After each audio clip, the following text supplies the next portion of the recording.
એમાં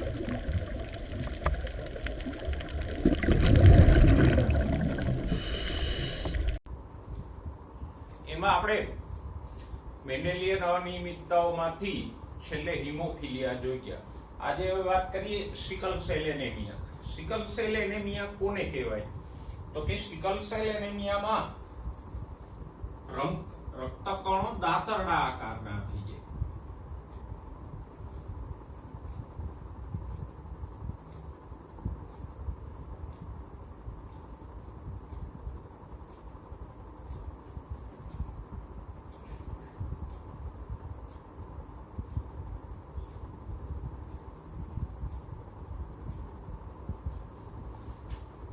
એટલે કે સામાન્ય રક્તકણો જે આમ ગોળ તકતી આકારના હોય એ ઓક્સિજનની વધારે ડિમાન્ડ હોય કે ઉણપ હોય ત્યારે એ ગોળાકારમાંથી આવા દાતરડા આકાર થઈ ગયા.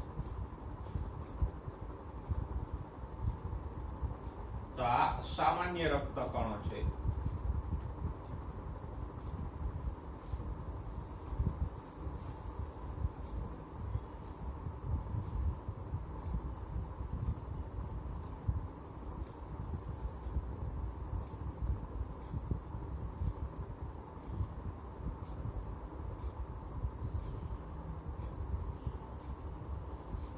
અને આ દાતરડા આકાર છે. સિકલ એટલે દાતરડું.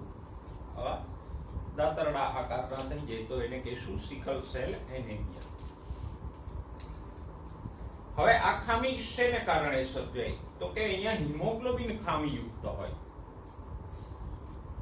હિમોગ્લોબિનમાં શું ખામી હોય? તો કે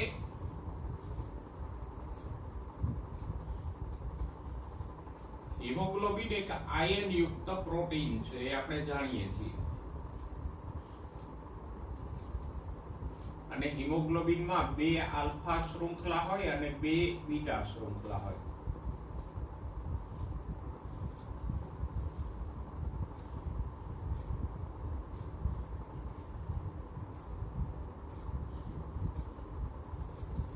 તો બીટા શૃંખલામાં 6થા નંબરે ગ્લુટામિક એસિડ નામનો એમિનો એસિડ હોવો જોઈએ.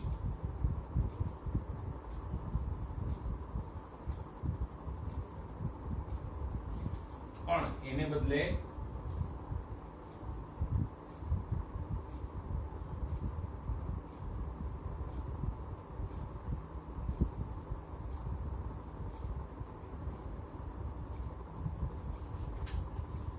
ત્યાં વેલાઇન નામનો એમિનો એસિડ આવશે.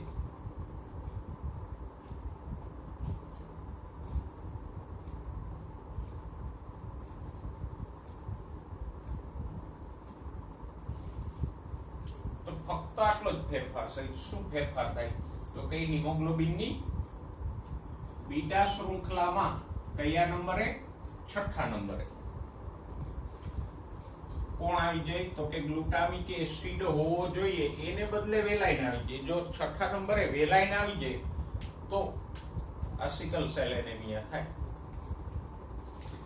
અને વેલાઇન શા માટે આવી જાય? તો કે જનીનની ખામીને કારણે. જો આ બીટા શૃંખલા માટેનું જનીન છે HBA, એ સામાન્ય જનીન છે.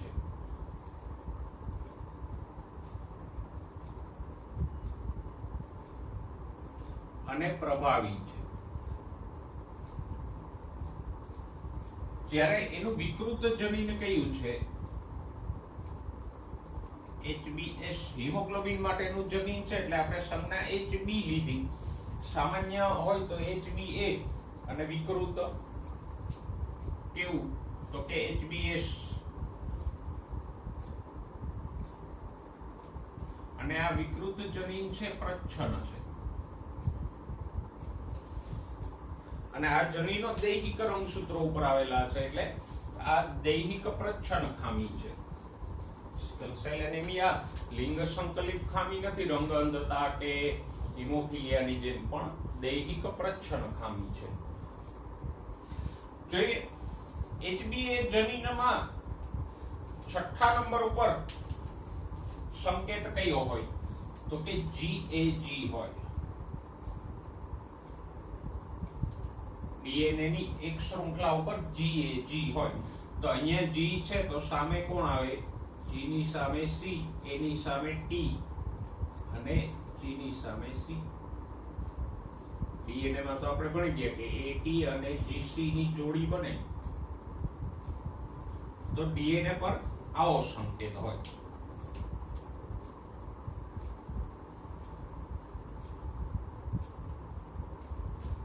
GAG હોય સામે CTC હોય. હવે આ ડીએનએ ઉપરથી mRNA બને. ડીએનએ ઉપરથી mRNA બને ને mRNA ઉપરથી પ્રોટીન બનશે. એ પ્રક્રિયા આપણને છઠ્ઠા ચેપ્ટરમાં આપેલી છે. તો અહીંયા CTC છે તો mRNA ઉપર પણ અહીંયા G ગોઠવાશે. C ની સામે G, T ની સામે A અને આ C ની સામે G. કારણ કે ડીએનએ ઉપરથી જે mRNA બને તો અહીંયા C છે તો mRNA માં G આવશે. T છે તો A, C છે તો G. અને આ GCG કોનો સંકેત છે તો કે વેલાઇન ગ્લુટામિક એસિડ નો સંકેત છે.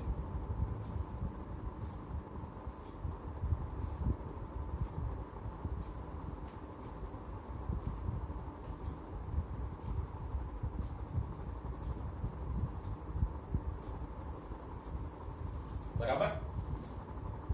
તો આ રીતે આ જે સામાન્ય જનીન છે HBA તો એમાં છઠ્ઠા નંબરનો એમિનો એસિડનો સંકેત કયો હોય? CTC. પણ તમે અહીંથી યાદ રાખો કે ડીએનએ ની એક શૃંખલા ઉપર GAG હોય તો સામેની શૃંખલા ઉપર CTC હોય. ડીએનએ ઉપર CTC હોય તો mRNA ઉપર સંકેત કયો થાય? GAG. C સામે G આવશે, T સામે A આવશે. અને mRNA ઉપર GAG જનીન સંકેત હોય એટલે એની સામે ગ્લુટામિક એસિડ નામનો એમિનો એસિડ ગોઠવાય અને હિમોગ્લોબિન સામાન્ય બને. પણ આ HBS જે વિકૃત જનીન છે એમાં અહીંયા GAG અહીંયા એડિનિન ના સ્થાને થાઇમિન આવી છે.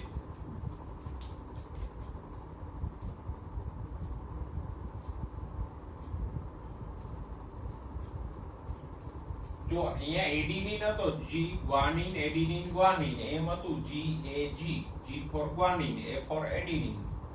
તો વિકૃત જનીનમાં એડિનિન ની જગ્યાએ થાઇમિન આવી છે. તો સામેની શૃંખલા ઉપર પણ બદલાઈ જશે. જો અહીંયા ગ્વાનિન છે તો સામે સાઇટોસિન આવશે. થાઇમિન છે તો એની સામે આવશે એડિનિન અને અહીંયા પાછો આવશે સાઇટોસિન.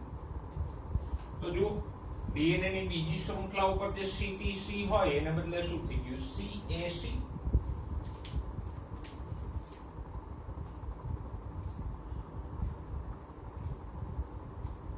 તો mRNA ઉપર પણ ક્રમ બદલાઈ જશે.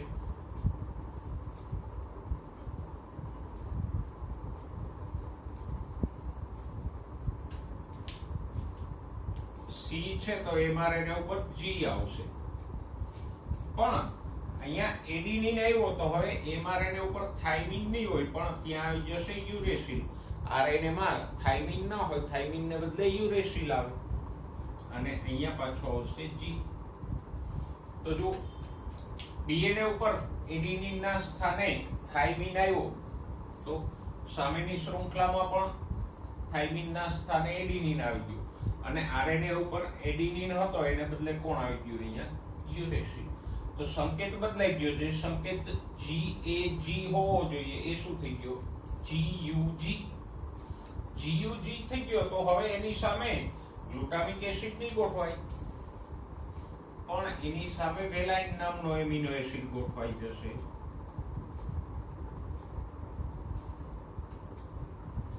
અને વેલાઇન નામનો એમિનો એસિડ આવે એટલે હિમોગ્લોબિન વિકૃત થઈ જાય અને સિકલ સેલ એનેમિયા થાય. તો આ જે માહિતી છે એને બરાબર યાદ રાખજો કે જનીનમાં શું ફેરફાર થાય છે. તો કે આ HBA જનીન છે એમાં છઠ્ઠા નંબરે GAG હોવો જોઈએ, DNA પર આ રીતે હોવું જોઈએ, GAG અને એની સામે CTC હોવું જોઈએ. બરાબર. આમાંથી કોઈ પણ એક તમે પકડી લેશો, દાખલા તરીકે આને આ ત્રણ અક્ષરોને પકડી લેશો એટલે સામેનું આવડી જશે કે G છે તો C, A છે તો T, ATGC ની જોડી બને. પછી mRNA ઉપર પણ C છે તો G, T છે તો A. અને HBS જનીનમાં છઠ્ઠા સ્થાને શું થઈ જાય? GAG ને બદલે GTG થઈ જાય છે. એટલે જનીન સંકેત પણ GAG માંથી બદલાઈને GUG થઈ જાય છે અને GUG ની સામે વેલાઇન ગોઠવાઈ જાય છે.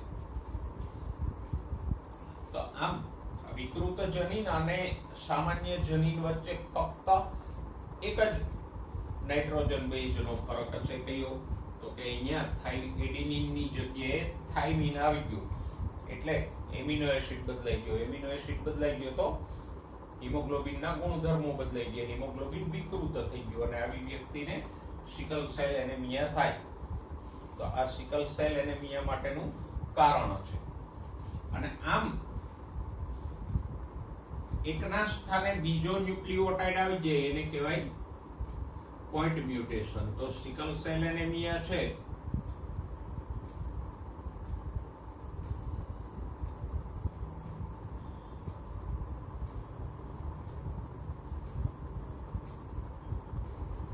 એ પોઈન્ટ મ્યુટેશન નું ઉદાહરણ છે.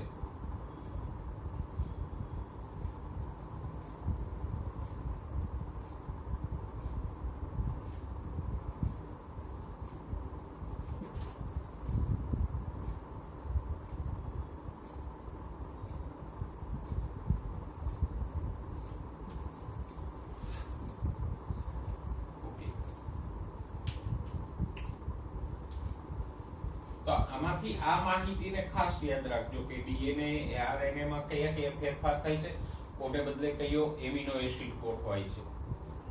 બરાબર.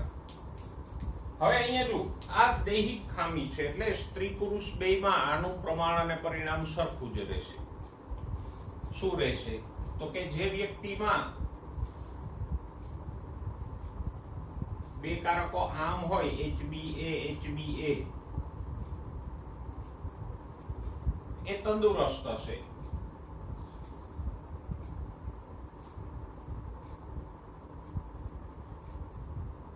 જો અહીંયા એક જ જનીનની સંજ્ઞા ત્રણ અક્ષરોથી આપી છે. HBA ત્રણેય અક્ષર ભેગા મળીને એક જનીનનો ની સંજ્ઞા બનાવે. અત્યાર સુધી આપણે એક જનીન માટે એક એક અક્ષરની સંજ્ઞા લેતા હતા ને, T ને Y ને R અને પણ આ ત્રણ જનીનો નથી, એક જ જનીનની સંજ્ઞા છે. હિમોગ્લોબિન સંબંધિત જનીન છે એટલે HB આપ્યું અને A. તો જે વ્યક્તિમાં બે કારકો આવા હોય HBA એ તંદુરસ્ત હશે. પછી જે વ્યક્તિમાં આમ હશે HBS, તો આ HBS ખામીયુક્ત છે પણ HBA પ્રભાવી છે એટલે આ વ્યક્તિને સિકલ સેલ એનેમિયા નહીં થાય. એ કેવો થશે? વાહક થશે. બરાબર. અને જે વ્યક્તિમાં આમ હશે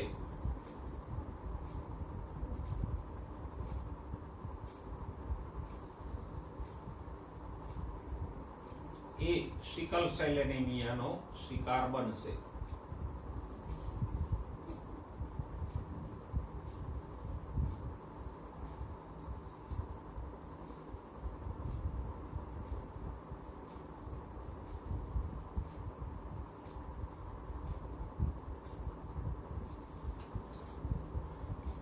એ તો સામાન્ય સમજાય એવું છે કે અહીંયા આપણે લખ્યું જ છે કે HBA સામાન્ય અને પ્રભાવી છે, જ્યારે HBS વિકૃત અને પ્રચ્છન્ન જનીન છે. તો જે વ્યક્તિમાં HBA હોય એને કોઈ તકલીફ નહીં થાય.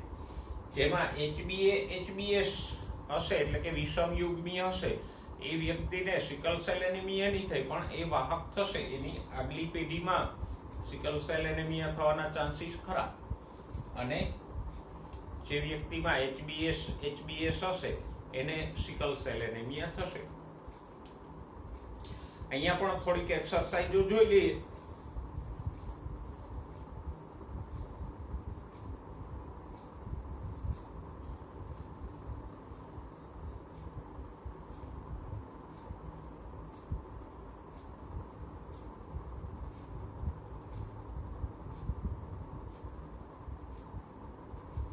વાહક સ્ત્રી અને વાહક પુરુષ હોય તો એની સંતતિ કેવી થાય? તો તમારે આ રીતે બે વાહક છે એટલે બંનેના કારકો શું આવશે? HbS મૂકી અને પછી F1 પેઢી પ્યુનેટ સ્પેસ થી શોધવાની.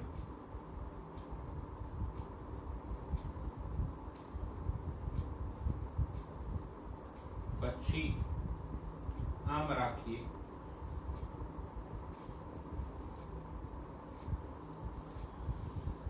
સિકલ સેલ એનેમિયા ગ્રસ્ત સ્ત્રી અને વાહક પુરુષ, અને ત્રીજી એક્સરસાઇઝ રાખીએ સામાન્ય સ્ત્રી અને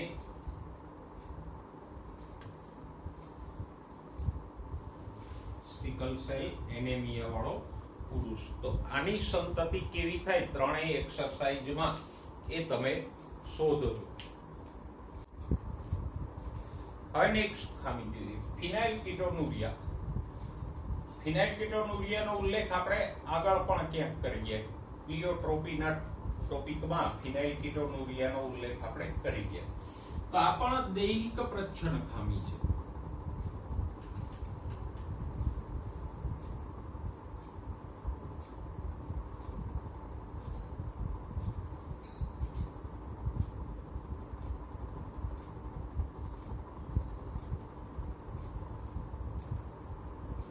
દૈહિક મીન્સ કે આના જનીનો ક્યાં હોય? દૈહિક રંગસૂત્ર ઉપર હોય, લિંગી રંગસૂત્ર ઉપર ના હોય એટલે દૈહિક ખામી. અને ખામીયુક્ત જનીન પ્રચ્છન્ન છે તો દૈહિક પ્રચ્છન્ન ખામી થઈ. આ એક ચયાપચયી ખામી છે કે જેમાં ફિનાઇલેલેનિન નામના એમિનો એસિડનું ટાયરોસિનમાં રૂપાંતરણ થતું નથી.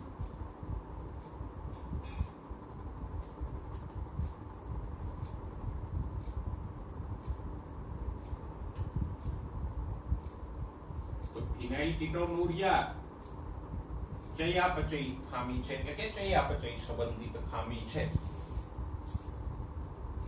જેમાં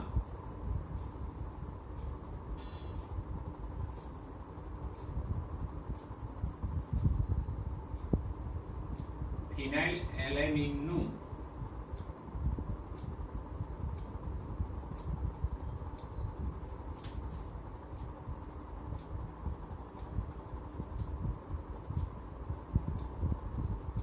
ટાયરોસિનમાં રૂપાંતરણ થતું નથી.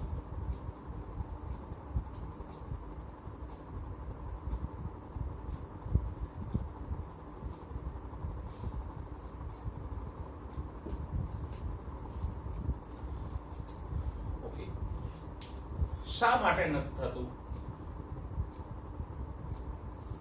તો કે અહીંયા એક ઉત્સેચક નથી હોતો. કયો?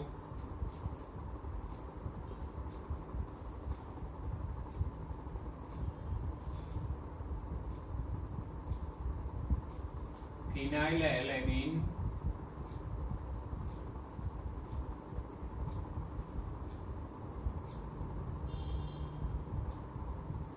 હાઇડ્રોક્સિલેઝ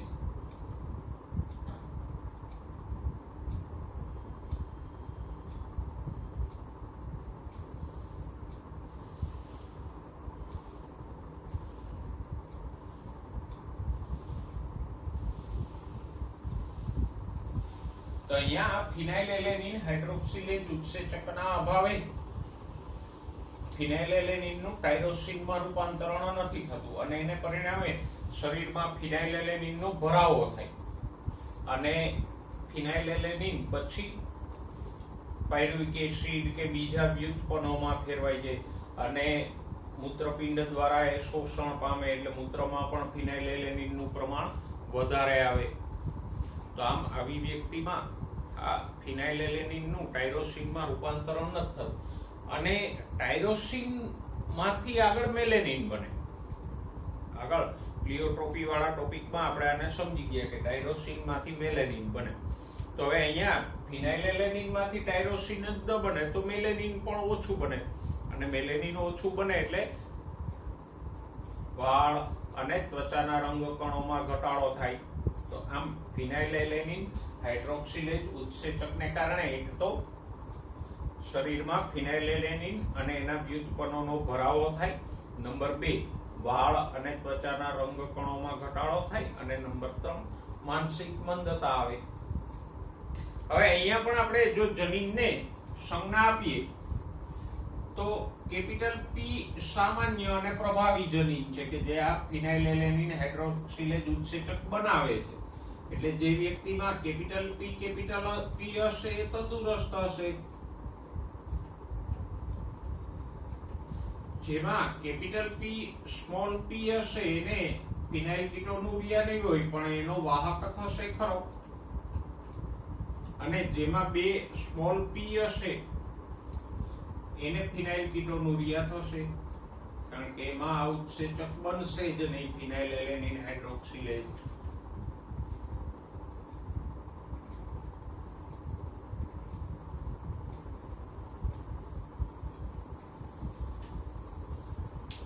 તો આ પણ સિકલ સેલ એનેમિયા જેવી દૈહિક પ્રચ્છન્ન ખામી છે અને ચયાપચય ખામી છે. યાદ રાખજો, એમ પૂછે કે આપેલા પૈકી કઈ ચયાપચયિક મેન્ડેલિયન અનિયમિતતા છે? તો ફિનાઇલકીટોનુરિયા. શા માટે? તો કે આ ફિનાઇલેલેનિન નું ટાયરોસિનમાં રૂપાંતરણ થવું એક જ ચયાપચયની પ્રક્રિયા છે. તો અહીંયા ચયાપચયની પ્રક્રિયા સંબંધિત ખામી છે માટે આપણે એને શું કીધું? ચયાપચયિક ખામી. તો આપણે સિકલ સેલ એનેમિયા અને ફિનાઇલકીટોનુરિયા એમ 2 ખામીઓ જોઈ. કે નેક્સ્ટ ખામી જોઈએ થેલેસેમિયા. થેલેસેમિયા એક મહત્વની ખામી છે કારણ કે આપણી આસપાસમાં પણ અમુક લોકો થેલેસેમિયા ગ્રસ્ત હોય અને આ પણ દૈહિક પ્રચ્છન્ન છે.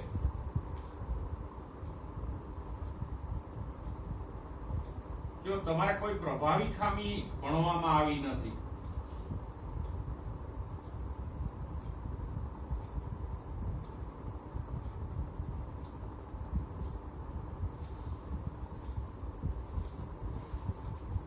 બધી ખામીઓ તમે જે કઈ ભણ્યા મેન્ડેલિયન અનિયમિતતા હોય બધી કેવી છે? પ્રચ્છન્ન જ છે. પણ એમાંથી રંગઅંધતા અને હિમોફિલિયા એ લિંગ સંલગ્ન પ્રચ્છન્ન ખામી છે, જ્યારે બાકીની છે સિકલ સેલ એનેમિયા, ફિનાઇલકીટોનુરિયા અને થેલેસેમિયા એ દૈહિક પ્રચ્છન્ન ખામીઓ છે. હવે થેલેસેમિયામાં થાય શું? તો કે હિમોગ્લોબિનની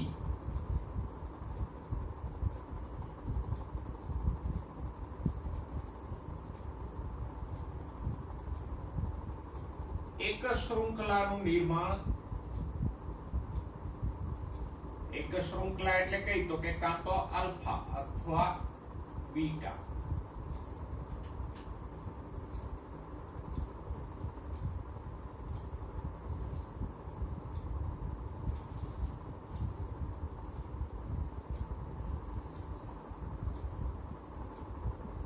થતું નથી. હિમોગ્લોબિનના બંધારણમાં 2 પ્રકારની શૃંખલાઓ હોય, 2 આલ્ફા શૃંખલાઓ અને 2 બીટા શૃંખલાઓ. તો બેમાંથી એક શૃંખલા ના હોય તો હિમોગ્લોબિનનો અણુ બને નહીં. તો થેલેસેમિયામાં બેમાંથી એક શૃંખલા નથી બનતી અને એને પરિણામે હિમોગ્લોબિનનું નિર્માણ એકદમ ઘટી જાય અને જે હિમોગ્લોબિન બને એ પણ અસામાન્ય હોય કારણ કે એમાં એક શૃંખલા હોય જ નહીં. એટલે આવું હિમોગ્લોબિન પછી પૂરતા ઓક્સિજનનું વહન ન કરી શકે અને આવા વ્યક્તિના રક્તકણો પણ લાંબો સમય જીવે નહીં. એટલે થેલેસેમિયાગ્રસ્ત વ્યક્તિમાં રક્તકણોનું ઝડપથી વિઘટન થાય, એનું હિમોગ્લોબિન છે એ પૂરતું ઓક્સિજનનું વહન ના કરી શકે. એટલે આવો વ્યક્તિ છે એને સતત સમયાંતરે થોડા સમયે રુધિર આપવું પડે એ વધારે પરિશ્રમ ન કરી શકે, ઝડપથી થાકી જાય, એવી બધી તકલીફો થાય. શા માટે થાય? તો કે અહીંયા હિમોગ્લોબિનમાં આલ્ફા અથવા બીટા બેમાંથી એક શૃંખલા જ ન હોય, એને કારણે હિમોગ્લોબિન અસામાન્ય બને અને રક્તકણોનું આયુષ્ય એકદમ ટૂંકું થઈ જાય. હવે કઈ શૃંખલાનું નિર્માણ નથી થતું એના આધારે થેલેસેમિયાના બે પ્રકારો પડે. આલ્ફા થેલેસેમિયા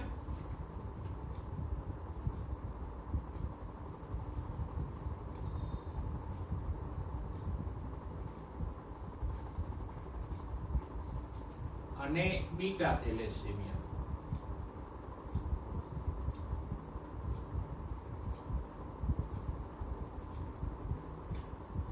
આલ્ફા થેલેસેમિયા કોને કહેવાય? તો કે સિમ્પલ છે, જેમાં આલ્ફા શૃંખલાનું નિર્માણ ન થાય એ આલ્ફા થેલેસેમિયા.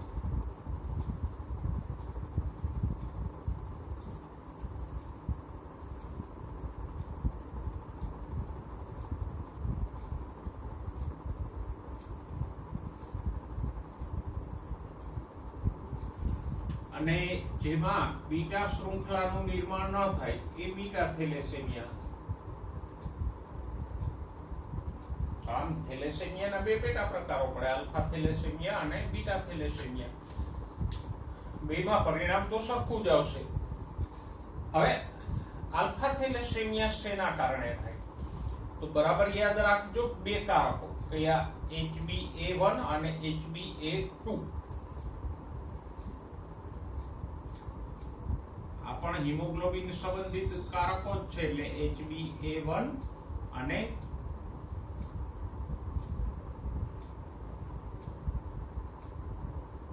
HbA2. આ બે કારકો જે 16મા રંગસૂત્ર ઉપર આવેલ છે,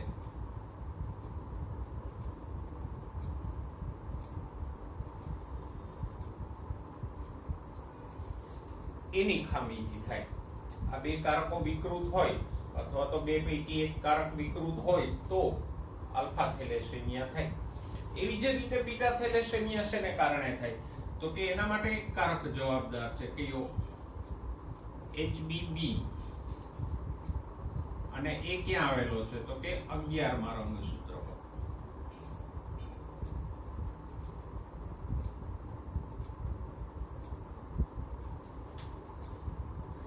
તો HbB કારકની ખામીથી બીટા થેલેસેમિયા થાય અને HbA1 અને HbA2B ખામીથી આલ્ફા થેલેસેમિયા થાય. HbA1 અને HbA2 ક્યાં આવેલા છે? 16મા રંગસૂત્ર ઉપર. જ્યારે HbB કારક ક્યાં આવેલો છે? 11મા રંગસૂત્ર ઉપર. ઓકે, તો થેલેસેમિયા માટે આ માહિતીને ખાસ યાદ રાખવી. આટલી જે માહિતી છે, આલ્ફા થેલેસેમિયા, બીટા થેલેસેમિયા કોને કહેવાય, અને ખાસ તો એના કારકો અને એ કારકો કયા રંગસૂત્રો ઉપર આવેલા છે એને ખાસ યાદ રાખવાના. કારણ કે થેલેસેમિયા કે સિકલ સેલ એનેમિયા એવા છે જે તમને થિયરીમાં પણ પૂછી શકાય. તો એ વખતે આ માહિતી છે એ મોસ્ટ IMP ગણાય. રંગસૂત્રો વાળી માહિતી અને આલ્ફા થેલેસેમિયા, બીટા થેલેસેમિયા વાળી. ઓકે, છેલ્લે એક વાક્ય એ પૂછે કે સિકલ સેલ એનેમિયા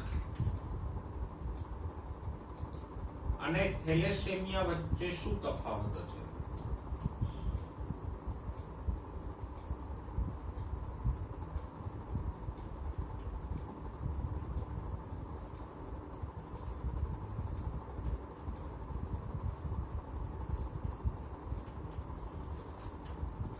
તો કે સિકલ સેલ એનેમિયા એ હિમોગ્લોબિનની ગુણાત્મક ખામી છે.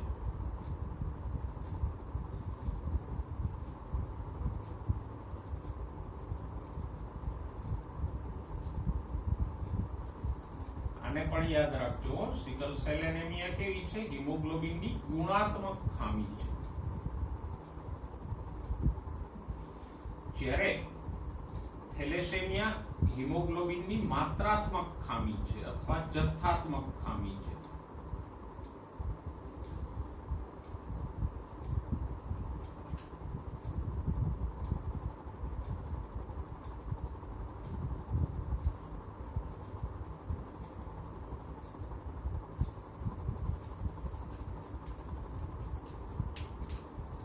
જો પેલા થેલેસેમિયાની વાત કરીએ તો એ માત્રાત્મક, માત્રા એટલે જથ્થો, એના સંબંધિત ખામી છે. શું ખામી? તો કે થેલેસેમિયામાં હિમોગ્લોબિનનો પૂરતો જથ્થો જ નથી બનતો, કારણ કે એક શૃંખલા જ ના હોય તો પછી હિમોગ્લોબિન પૂરતા પ્રમાણમાં બનશે નહીં. એટલે અહીંયા હિમોગ્લોબિનનો જથ્થો ઓછો બને છે થેલેસેમિયામાં. એટલે થેલેસેમિયા હિમોગ્લોબિનની માત્રાત્મક ખામી છે, જ્યારે સિકલ સેલ એનેમિયા ગુણાત્મક ખામી છે. એમાં હિમોગ્લોબિન બને છે એટલું જ જેટલું સામાન્ય વ્યક્તિમાં બનતું હોય એટલો જ જથ્થો બનશે, પણ એના ગુણધર્મો અલગ છે. એ પૂરતા ઓક્સિજનનું વહન નથી કરતું. એટલે અહીંયા હિમોગ્લોબિનના ગુણધર્મો બદલાય છે, એનો જથ્થો નથી બદલાતો. જ્યારે થેલેસેમિયામાં હિમોગ્લોબિનનો જથ્થો જ ઓછો બને છે. એટલે આ બે ખામીઓ છે હિમોગ્લોબિન સંબંધિત જ, પણ બેમાં ફરક છે. સિકલ સેલ એનેમિયા હિમોગ્લોબિનની ગુણાત્મક ખામી છે, જ્યારે થેલેસેમિયા હિમોગ્લોબિનની માત્રાત્મક ખામી છે અથવા જથ્થાત્મક ખામી છે.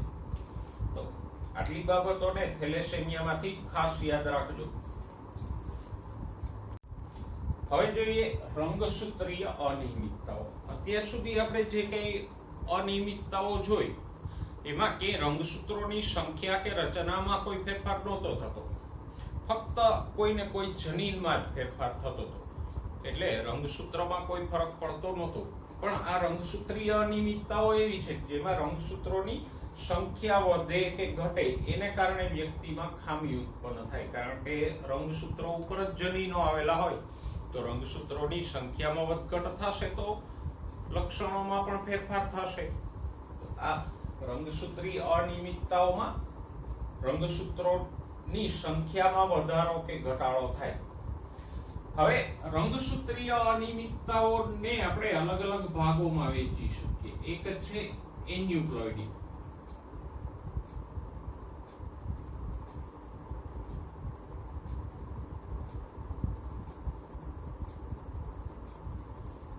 અને બીજી છે યુપ્લોઇડી.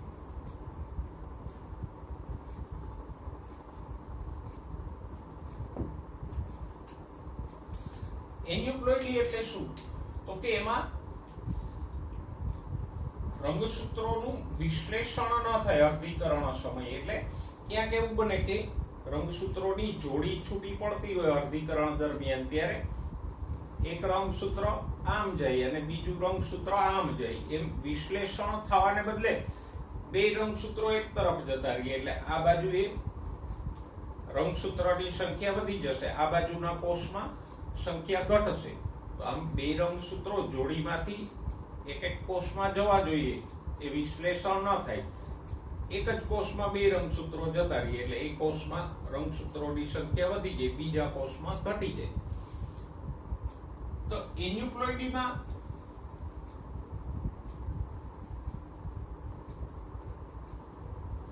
એકાકી રંગસૂત્રોની વધઘટ થાય.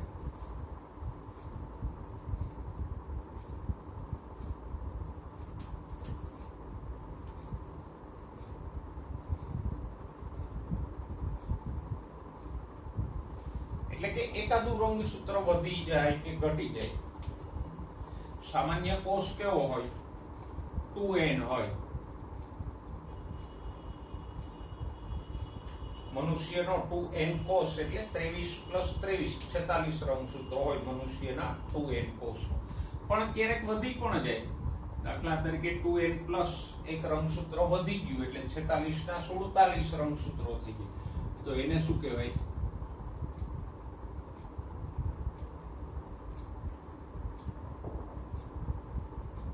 ટ્રાઇસોમી.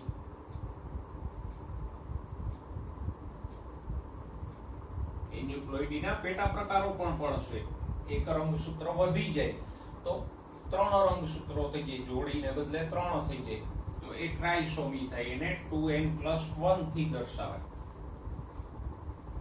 પછી એક છે મોનોસોમી. એમાં રંગસૂત્ર ઘટી જાય, 2n-1 થઈ જાય. એટલે 46 ને બદલે મનુષ્યની વાત કરો તો 45 રંગસૂત્રો થઈ જાય. પછી બીજા પ્રકારો પણ છે. યુક્લોઇડીમાં શું થાય તો કે એમાં એકાકી નહીં પણ રંગસૂત્રના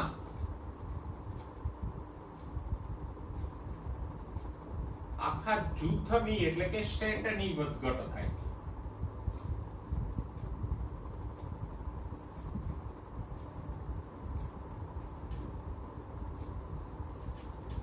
ટુ એન કોસ હોય તો એમાં રંગસૂત્રના બે જૂથ હોય, 23 ના બે જૂથ હોય, પણ ઘણીવાર એક જ જૂથ રહે.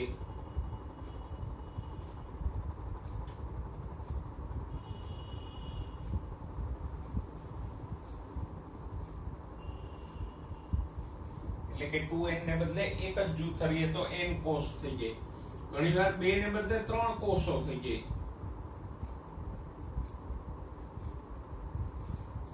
ત્રણ ને બદલે 4 થઈ જાય તો એને કહીશું પોલીપ્લોઇડી. 2 કરતા વધારે સેટ થઈ જાય તો પોલીપ્લોઇડી. દાખલા તરીકે 3n 3 જૂથ થઈ જાય એટલે 23 + 23 + 23 થઈ જાય. 4n થઈ જાય એટલે 23 ને 23 4 જૂથ થઈ જાય. 5n થઈ જાય તો એ બધાને શું કહેવાય પોલીપ્લોઇડી.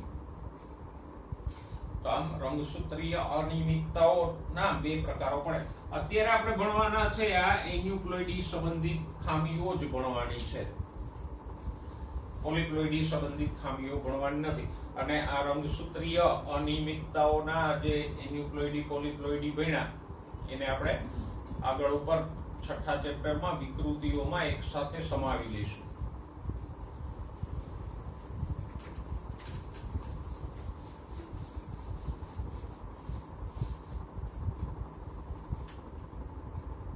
કે જો મનુષ્યમાં સામાન્ય કોષમાં દૈહિક કોષોમાં રંગસૂત્રોની સંખ્યા કેટલી હોય?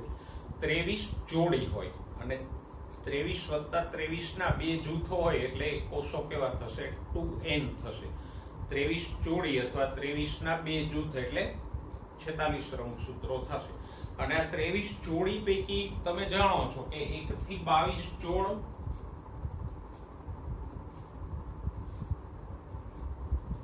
દૈહિક રંગસૂત્રો છે.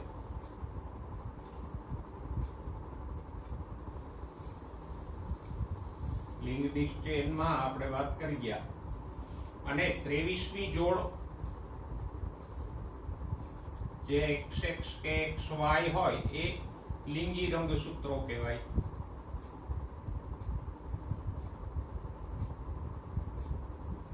તો આમ મનુષ્યના 23 જોડ રંગસૂત્રો પૈકી 1 થી 22 જોડ દૈહિક રંગસૂત્રો છે, જ્યારે 23મી જોડ લિંગી રંગસૂત્રોની છે. ઓકે, પણ ક્યારેક કોઈ વ્યક્તિમાં આ 23 જોડ એટલે કે 46 રંગસૂત્રો પૈકી ક્યાંક વધઘટ થઈ જાય, એકાદી જોડ વધી જાય કે એકાદી ઘટી જાય અને એને કારણે અનિયમિતતા ઊભી થાય. જોઈએ આ અનિયમિતતાઓ કઈ છે તો કે રંગસૂત્રીય અનિયમિતતામાં પહેલી છે ડાઉન સિન્ડ્રોમ.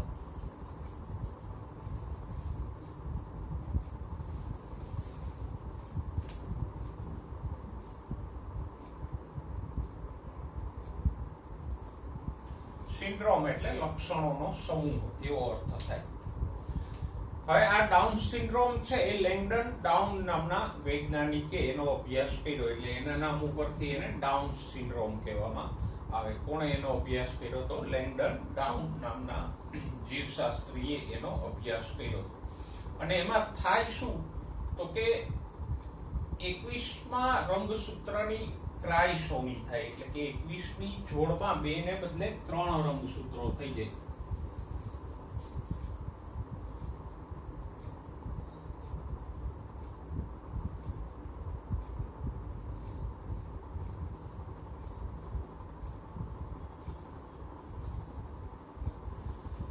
ઉપર જો પુસ્તકમાં તમને રંગસૂત્રોને સરસ રીતે આમ લાઈનમાં ગોઠવીને બતાવ્યા છે. અને રંગસૂત્રોની આવી ગોઠવણીને શું કહેવાય? કેરિયોટાઇપ. તો એ કેરિયોટાઇપમાં નીચેની રોમાં તમે જોઈ શકો કે 21મી જોડમાં 2 ને બદલે 3 રંગસૂત્રો છે. તો આ 21મી જોડની ટ્રાયસોમી થાય તો એક વાત તો એ કે આવી વ્યક્તિમાં 46 ને બદલે 47 રંગસૂત્રો થઈ જાય 2n+1. અને ડાઉન સિન્ડ્રોમ વાળી વ્યક્તિમાં ખામીઓ કઈ થાય તો કે એનું કદ ટૂંકું હોય, માથું છે ગોળ અને મોટું હોય, પછી ખાંચાયુક્ત તિરાડ વાળી જીભ હોય, એટલે કે જીભ ફૂલેલી હોય અને એમાં આમ ખાંચો જોવા મળે. તો કદ ટૂંકું હોય, માથું મોટું હોય, ખાંચા વાળી જીભ હોય, મુખ છે એ પૂરું ન ખુલે પણ આંશિક થોડુંક જ ખુલતું હોય, અને હથેળી પહોળી અને માંસલ ગળીદાર હોય. આપણી હથેળીની જેમ આમ ક્યાંય ખાડા ઉભાર એવું ના હોય, પણ હથેળી આખી સપાટ અને એકદમ નરમ માંસલ હોય. તો આ એના લક્ષણો છે. અને શારીરિક અને માનસિક રીતે આવી વ્યક્તિ મંદ હોય, એનો માનસિક વિકાસ છે રૂંધાયેલો હોય, એટલે કે માનસિક રીતે આવી વ્યક્તિ પરિપક્વ ના હોય. તો આ બધા એના લક્ષણો છે. પણ આને ખાસ યાદ રાખજો, ડાઉન સિન્ડ્રોમ શેના કારણે થાય? 21મી જોડની ટ્રાયસોમીથી થાય. પછી ક્લાઇનફેલ્ટર સિન્ડ્રોમ, બીજી રંગસૂત્રીય અનિયમિતતા છે ક્લાઇનફેલ્ટર સિન્ડ્રોમ.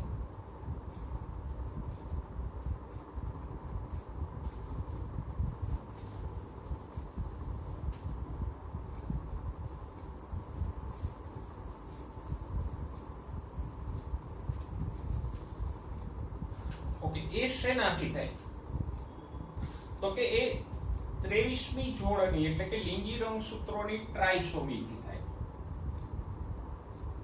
23મી જોડને આપણે લિંગી રંગસૂત્રો કીધા ને, એની ટ્રાયસોમીથી થાય.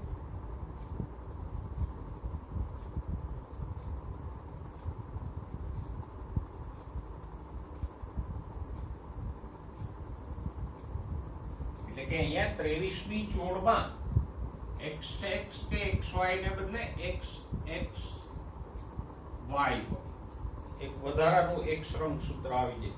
એટલે આ બે વ્યક્તિમાં, બે ખામીઓમાં રંગસૂત્રો તો 47 જ હશે, પણ અહીંયા 21મી જોડમાં 3 છે, જ્યારે આમાં 23મી જોડમાં 3 રંગસૂત્રો છે. ઓકે, હવે અહીંયા જો XY છે એટલે આવી વ્યક્તિ હશે તો પુરુષ દેખાવે, પણ XXY છે એટલે એમાં થોડાક સ્ત્રીના લક્ષણો હશે. તો આવી વ્યક્તિ છે આમ શારીરિક રીતે પુરુષ હોય પણ સ્ત્રીના લક્ષણો વાળો પુરુષ હોય. એટલે કે એમાં સ્તનનો વિકાસ જોવા મળે, પછી દાઢી મૂછનો અલ્પ વિકાસ જોવા મળે, પગ લાંબા હોય, નિતંબનો ભાગ પહોળો હોય, એવા બધા માદાના લક્ષણો પણ એમાં જોવા મળશે. અને વંધ્ય હોય, આવી વ્યક્તિ છે એ ફળદ્રુપ ના હોય. અને ત્રીજી ખામી જોઈએ ડાઉન સિન્ડ્રોમ, ટર્નર સિન્ડ્રોમ.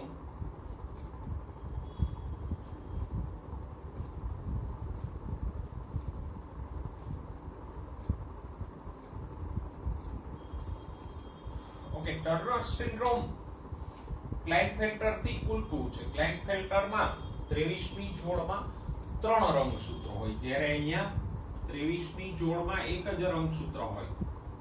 એટલે એને કહેશું 23મી જોડની